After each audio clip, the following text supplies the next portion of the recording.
सकते। ये दुमछी की दर्द कौन सी होती है? ये दर्द वो होती है जहाँ पे हम बैठते हैं ना, वो बिल्कुल कॉर्ड की टिप होती है, बोन की, स्पाइनल कॉर्ड की, उसको बैठा नहीं जाता, यानी जैसे आप बैठे हो ना ऐसे बैठ नहीं ज्यादा सकते, टाइम एक जगह पे बैठ नहीं बैठ ही सकते, नहीं सकते। ट्रैवल नहीं कर इतनी सकते। शदीद पेन होती है कि ना वो सीट पे, ना वो बेंच पे, ना वो मोटर बाइक पे, ना वो गाड़ी पे, वो बैठ ही नहीं सकते, बिल्कुल भी नहीं बैठ सकते बिल्कुल कि नहीं बैठ ज्यादा सकते, टाइम नहीं बैठ सकते? बिल्कुल नहीं बैठ सकते। और ये अल्टीमेटली यंग एज में भी हो यंग एज सकता? में भी होती है, इतनी ओह, शदीद पेन होती है कि लोग उनके साथ वो खड़े होकर अपने सारा टाइम गुजार देते हैं। ओहो। और उसमें सिर्फ उसको डायग्नोस करना ज़रूरी है, और उसके अंदर भी एक छोटा सा इंजेक्शन लगाते हैं, या उसको ट्रीट करते हैं, या उसकी एक्सरसाइज बताते हैं कि इस तरीके से ट्रीटेबल है।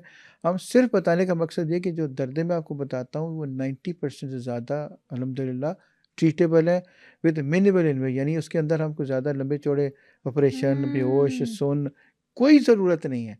सिर्फ आपको प्रॉपर ये जानने की ज़रूरत है कि मुझे मतलब जाना ऑडियंस किसके को पास है। अवेयरनेस होनी चाहिए कि जी, अगर पेन जी। है, किसी भी किस्म की पेन हाँ, है, तो आपने आना किधर है, किस डॉक्टर को अप्रोच करना है और किस तरह उसको आपने अपने। बर्दाश्त नहीं करें, उसके बिल्कुल। बाद किसी के पास जाएँ। ये मत सोचें कि ये ट्रीटेबल नहीं है, अल्लाह ने हर चीज़ का इलाज बना दिया है या बन जाएगा। तो ये हम्म। ट्रीटेबल है, और ये ट्रीटमेंट कोई महँगा भी नहीं है, और इसके अलावा कोई सर्जरी की, ऑपरेशन की, बेहोश करने की, काटने की, टाँके लगाने की ज़रूरत नहीं है। मैं अब वही क्वेश्चन एक दफ़ा दोबारा रिपीट करती हूँ कि आपने कहा कि वो फ्रोज़न हुँ, हुँ। शोल्डर्स नहीं थे। हुँ, हुँ। ठीक है, नहीं थे, और मुझे ऐसे कोई सिम्पटम्स नहीं थे कि मैं कंघी नहीं हुँ, कर सकती हुँ, या कुछ भी। हुँ। हाँ, मेरी पेन ज़रूर होती थी, मुझे प्रॉब्लम बहुत होता था ऊपर करने में बाजू, लेकिन कर लेती थी। लेकिन जैसे ही मेरी दोबारा से रूटीन सेटल्ड हुई, मैंने अपनी जॉब स्टार्ट की, मैं घर से बाहर जाना स्टार्ट हुई, तो वो ख़त्म हो गई। जिससे मैंने डॉक्टर को नहीं दिखाया, लेकिन मैंने ये रियलाइज़ किया कि वो मुझे स्ट्रेस की वजह से थी कि मैं हर टाइम घर में लेटी हुई हूँ, बैठी हुई हूँ, तो इस वजह से।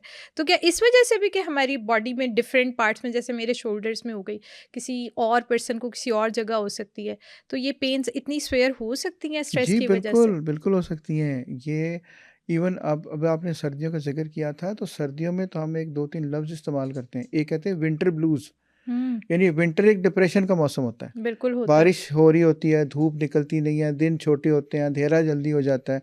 ये सारी दर्दें जो आप बता रही हैं, ये सर्दियों में बढ़ जाती हैं। हुँ, उसमें एक डिप्रेशन का एलिमेंट भी आता है, वो विंटर ब्लूज़ उनको कहते हैं। और विंटर आर्थराइटिस, यानी जोड़ों की दर्दें भी, वो जो आपने पहले कहा, वो सब कुछ इन विंटर में बढ़ सकता है। और आपको जो दर्दें होती थी, वो बेसिकली स्ट्रेस इंड्यूस्ड थी। हुँ, जब आप सिर्फ़ इनएक्टिव ही घर में नहीं बैठे थे, आप अंडर स्ट्रेस भी होंगे कि हुँ, मैं क्या करूँ, मुझे आगे क्या करना चाहिए। बिल्कुल, नंबर 3, एक्टिविटी कम होगी, मसल्स की मूवमेंट कम होगी, मसल की बिल्कुल मूवमेंट ऐसा। कम होगी तो मसल वार्म नहीं होते, गर्म नहीं होते, तो वो सारी चीज़ें मिल के तो फिर ये स्ट्रेस इंड्यूस्ड पेन बढ़ा देती हैं, और ये सारे जिस्म में किसी जगह पे भी हो सकती हैं। आपको कंधे में थी, अक्सर लोगों को गर्दन के पीछे होती है, कई हुँ, लोगों को गर्दन के पीछे से लेके बिल्कुल सेंटर ऑफ द बैक से लेके नीचे तक, हिप के ऊपर वाले हिस्से तक होती है।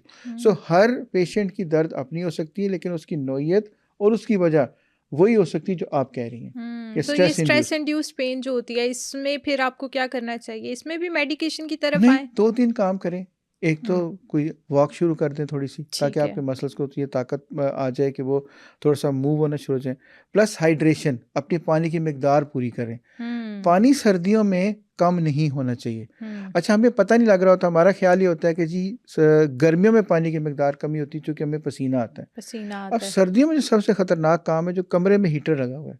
हुँ, कमरे में हीटर लगा हुआ मुसलसल डिहाइड्रेशन कर रहा है, क्योंकि बिल्कुल। वो बिल्कुल आपकी पहले ही एनवायरनमेंट हम ड्राई पानी कर देता पूरा है। पीते हैं और पानी आगे हम से हम पी नहीं हीटर रहे, लगा देते हैं। पानी हमारे जिस्म में से निकल रहा है और हमें पता नहीं चल रहा। वो जो हुँ, डिहाइड्रेशन है, वो ना सिर्फ सर्दियों में जोड़ों की दर्द करेगी, बल्कि पट्ठों में अकड़ाव पैदा करेगी, बल्कि पट्ठों में बेशुमार लोगों को दर्द भी शुरू हो जाती है। सो हुँ, अपने पानी की मिकदार पूरी रखनी है। अगला सवाल ये होगा या होना चाहिए कि जनाब हमें कैसे पता चलेगा कि हमारी कि यानी जैसे पानी की वाटर मिकदार इनटेक कंप्लीट है पूरी कि नहीं? है कि नहीं है। बिल्कुल। उसके 3 तरीके। हुँ, पहली चीज़ ये कि आप ये देखें कि मेरे यूरिन का कलर क्या है।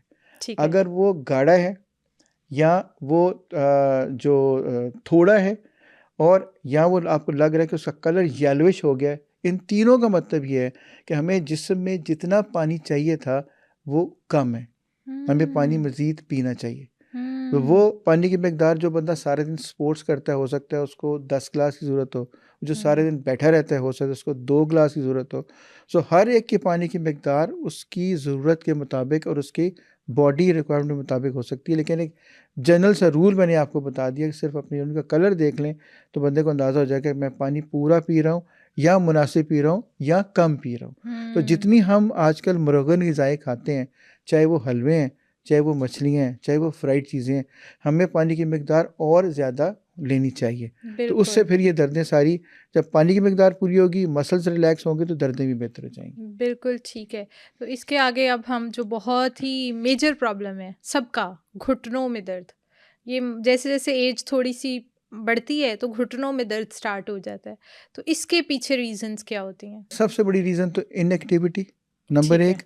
नंबर 2 दूसरी चीज़ है जो हमारे एज के साथ हमारा वेट का बढ़ना। हुँ। और नंबर 3, अक्सर औक़ात लोगों में ये जो हम ब्लड प्रेशर और शुगर, डायबिटीज़ के पेशेंट्स होते हैं, इनमें भी अगर शुगर कंट्रोल में नहीं है, तो अक्सर लोगों को दर्दें भी कंट्रोल में नहीं आती।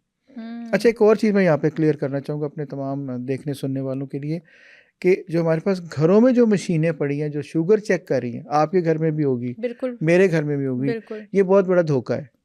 अच्छा! हाँ जी, ये याद रखें।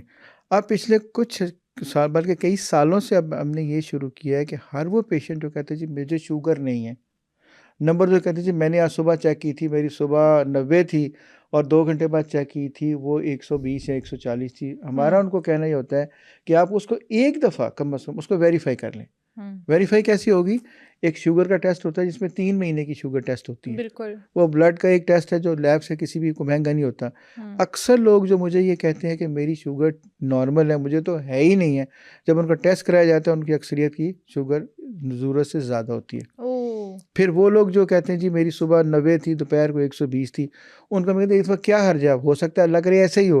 हुँ, लेकिन अक्सर ऐसे होता है कि वो उसमें कुछ और आ रही होती है, 3 वाले टेस्ट में कुछ और आ रही होती है।